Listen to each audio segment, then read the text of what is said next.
الفراشات هي من أجمل مخلوقات الله عز وجل. فما أجمل أن تشاهد مجموعة من الفراشات تتنقل بين الزهور في الحدائق بألوانها الزاهية وحركاتها الرشيقة.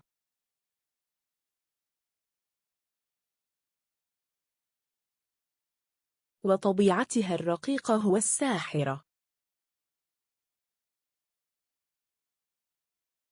وهي أيضا ليست نوع واحد ولكنها آلاف الأنواع.